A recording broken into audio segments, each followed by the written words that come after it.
Hello aspirants, welcome to E-Takshila classes. My name is Vasundhara and today we are going to read and understand the second part of 50 words that one must know if you are preparing for competitive exam, any sort of competitive exam, not just defense but ये vocabulary तो हमें पता ही है कि हर एक exam का integral part है.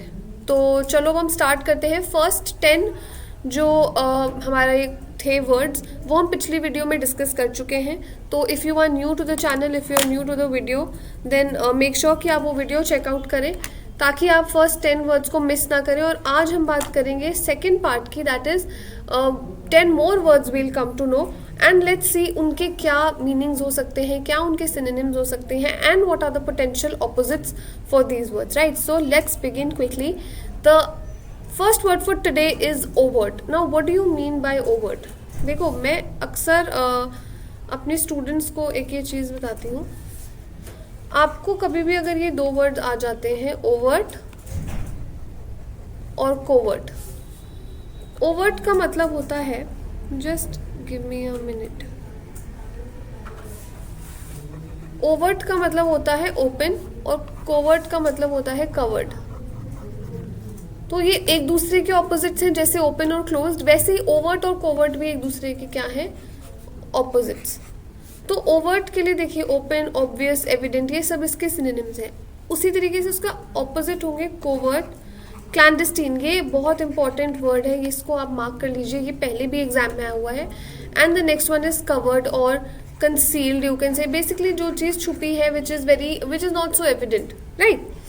Similarly, next word that we are going to do is copious. Now, copious का मतलब होता है something which is in a great quantity, right? इसको हम abundant भी बोलते हैं, plenty भी बोलते हैं, surplus भी बोलते हैं. और एक word आप और लिखिए, plethora. इसको हम plethora भी बोलते हैं, ठीक है. इसका मतलब होता है अधिक मात्रा में, excess, right? excess बोलते हैं इसको. तो इसका ऑपोजिट क्या होगा? जिसमें कमी है किसी चीज़ की. अगर कोई चीज़ बहुत ज़्यादा मात्रा में है, अधिक मात्रा में है, तो उसका ऑपोजिट क्या होगा? Something which is very less in quantity. So we have the word deficit. Deficiency से ये आता है डेफिसिट. स्कार्सिटी यानी कमी, शॉर्टेज ये भी सेम है.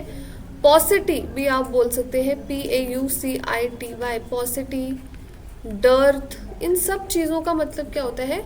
Something which is present in very less amount. Right. So this you need to remember. अच्छा, पुरानी जो वीडियो है, पिछली जो वीडियो है कल जो मिली थी आपको, उसकी PDF जो है वो मेरे टेलीग्राम चैनल पे अपलोडेड है, अपडेटेड है. If you want to check that out then please click on the link that will be shared below. आप PDF से पढ़ के भी आपको पता लग जाएगा कि आपको वर्ड्स जो है वो कौन कौन से आने चाहिए और कौन से नहीं. Next word. Next we are going to do the word archaic और यू कैन से आर्केइक. बहुत लोग इसको बोलते हैं आर्काइक, कुछ लोग इसको आर्केइक भी बोलते हैं. अब ये वर्ड आया कहाँ से? थोड़ा सा इसका एटमोलॉजी समझते हैं, इसको रूट वर्ड से कनेक्ट करते हैं. आपने ये वर्ड सुना है सबने, आर्काइव. आर्काइव व्हाट्सएप पे भी होता है, व्हाट्सएप आर्काइव्स होते हैं, या कई बार लीगल या फिर ऑफिस जो होते हैं उनमें भी आर्काइव्स होते हैं. आर्काइव का मतलब है ओल्ड, जो पहले हो चुका है, ठीक है. तो जब हम देखते हैं यहाँ आर्क और ये वाला आर्क, ये सेम रूट वर्ड है, तो इसके मीनिंग्स भी कहीं ना कहीं आपस में इंटर रिलेटेड है. आर्काइक का मतलब भी क्या होता है? ओल्ड फैशन या फिर एंशियंट, ठीक है. So archaic is related to same. Opposite क्या होगा फिर? न्यू या फिर मॉडर्न. राइट. न्यू, मॉडर्न या लेटेस्ट, अपडेटेड, व्हाटएवर. आर्काइव का मतलब आपको जानना यहाँ ज़रूरी है, वो क्या होता है? हमारा ओल्ड. आर्काइव से वर्ड जो है वो आता है. Okay. Another different word that you have is salubrious. देखिए, सेलुब्रियस का मतलब होता है something which is very pleasant. Okay, for example the weather is very salubrious today. So pleasant, healthy, plushy, anything related to this is known as salubrious. अब salubrious अगर होता है सुहाना या प्लेजेंट, तो ऑपोजिट क्या होगा? ऑब्नॉक्शियस. ऑब्नॉक्शियस का मतलब होता है अगली. For example his behaviour is very obnoxious. Right. Pernicious और हार्मफुल सेम होते हैं, दोनों का मतलब क्या होता है? Dangerous. Clear. So we have pernicious, harmful, dangerous. कल हमने एक और वर्ड किया था डेंजरस के लिए, हम बोलते हैं डेंजरस को प्रिकेरियस, और हम डेंजरस को और क्या बोलते हैं, पेरिलियस. इस तरीके से वोकैबलरी को थोड़ा सा आप रिलेट करने की कोशिश कीजिए. Next word is docile. Docile का मतलब क्या होता है, जो बड़ा सिंपल हो, जो आपकी बात एकदम से मान जाए, जिसको हम हिंदी में साऊ बोलते हैं. ठीक है, इज़ वेरी साऊ, वेरी शरीफ. कंप्लाइंट का मतलब जो कंप्लायंस कर दे बड़ी इजीली, जो आपकी बातों को जल्दी से मान जाए. ठीक है, उसको बोलते हैं कंप्लाइंट यानी डोसाइल. ओबीडियंट, मीक, जो बहुत चुप रहता हो, शांत हो, जो एकदम से सारी बातों को एक्सेप्ट कर ले. ऑपोजिट क्या होगा, if somebody is compliant, if somebody is obedient, तो ऑपोजिट विल बी डिसोबीडियंट. कई लोग शाय का, डोसाइल का जो ऑपोजिट है श्रूड भी बोलते हैं. ठीक है, विलफुल मतलब जो अपनी इच्छा से सब कुछ करे, that is also the opposite of docile. Next is ebullient. अब इस वर्ड को याद कैसे रखें, देखिए ई से हमारे जितने भी वर्ड जैसे एनर्जी, एक्साइटेड, एंथुजियास्टिक, उसी फैमिली से है ये हमारा एब्यूलियंट. और हम इसे नाउन फॉर्म में लिखे तो ये क्या बन जाएगा, एब्यूलियंस. राइट, तो इसके सिनोनिम्स है एक्सूबरेंट, एनर्जेटिक, चीयरफुल. ये इसी फैमिली से आता है, एनर्जी, एक्साइटेड, एंथुजियास्टिक. ठीक है, तो अगर एब्यूलेंट का मतलब है somebody who is very chirpy, very energetic, तो ऑपोजिट क्या होगा, sad, depressed, gloomy, grief, grief भी दुखी होता है, मेलनकली या melancholic, that is also sad. ठीक है जी. नेक्स्ट बात करते हैं ब्रेविटी की. देखो ब्रेविटी जो वर्ड है ये भी किससे आता है, ब्रीफ से. ब्रीफ यानी शॉर्ट. शॉर्ट को हम कंसाइज भी बोलते हैं. तो ब्रेविटी का मतलब भी होता है something which is very, which has a lot of concise nature. Right, तो ये हमारा क्या है, कंसाइजनेस, शॉर्टनेस और ब्रीफ. अब अगर ब्रेविटी का मतलब है कोई चीज़ छोटा होना, डीप, लाइक कॉन्ट्रैक्टेड होना, तो ऑपोजिट होगा वर्बोसिटी. वर्बोस का मतलब होता है using more words than needed. Using more words than needed. और यही मतलब होता है प्रोलिक्स का भी.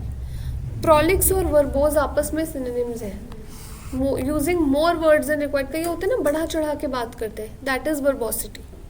ठीक है जी. अडेप्ट, हमारे पास इसी सिमिलर स्पेलिंग के ऑलमोस्ट 3 वर्ड्स हैं, अडेप्ट, अडैप्ट, अडॉप्ट. अडॉप्ट तो आपको पता है गोद लेना किसी चीज़ को. अडैप्ट होता है टू एडजस्ट सराउंडिंग्स के अकॉर्डिंग. तो अडेप्ट क्या होता है, अडेप्ट का मतलब होता है when you are very skilled, जब आप किसी काम में बहुत सक्षम हो, आपका बहुत अच्छा स्किल हो, you are dexterous, that is adept. What is the opposite, it is inept. Adept का ऑपोजिट इज, एग्जैक्ट ऑपोजिट हमारा क्या है इसका, इनेप्ट. और हम मीडियोकर बोलते हैं. मीडियोकर मतलब एवरेज, जिसको इतना अच्छा काम करना नहीं आता. इनएफिशिएंट भी हम बोल सकते हैं. तो अगर आप लिखना चाहें अडेप्ट का opposite, you can write inefficient as well. Clear. Concord, देखिए कॉनकॉर्ड का मतलब होता है जब सब मिलजुल के करें काम, अग्रीमेंट, हार्मनी, अकॉर्ड. इसका उल्टा होता है डिसअग्रीमेंट या डिस्कॉर्ड. डिस्कॉर्ड एक ऐप है, अगर आपको पता हो. अगर मान लो 5-6 लोग डिस्कॉर्ड पे आपस में बात कर रहे हैं तो कितना हल्ला आएगा, कितना शोर आएगा. It's like a conference call, right. तो इसलिए डिस्कॉर्ड का मतलब होता है डिसअग्रीमेंट. और कॉनकॉर्ड को आप कॉन्फ्रेंस कॉल से देखो. अगर हम कॉन्फ्रेंस कॉल पे लोग होते हैं, इसका मतलब सब इकट्ठे हैं. बट डिस्कॉर्ड इज शोर. ठीक है. Now most of the people pronounce this as onerous. It's not onerous, it's onerous. O है इसका स्टार्टिंग साउंड, ओनरस. ओनरस मतलब बहुत ज़्यादा बोझ जो आप पे डाले. ओनरस का मतलब होता है बहुत प्रेशराइजिंग, बर्डनसम, हैवी, या फिर बैक ब्रेकिंग. बैक ब्रेकिंग मतलब जैसे जो आपकी कमर ही तोड़ दे, राइट. तो if something is onerous, it is burdensome, then the opposite will be easy, light और एफर्टलेस. जैसे this task is onerous for me, it is burdensome for me. But if it's not burdensome, then it's going to be easy और light और effortless. ठीक है जी. तो आज के लिए हमारे यही 10 वर्ड्स थे. Thank you so much everybody for watching, and I'll make sure that the PDF has been sent to you on the Telegram channel that I will give, that I have made the link of. And please subscribe, like this video, share it with your friends, and let me know if you have any sort of feedback. Thank you so much, and I'll see you next time.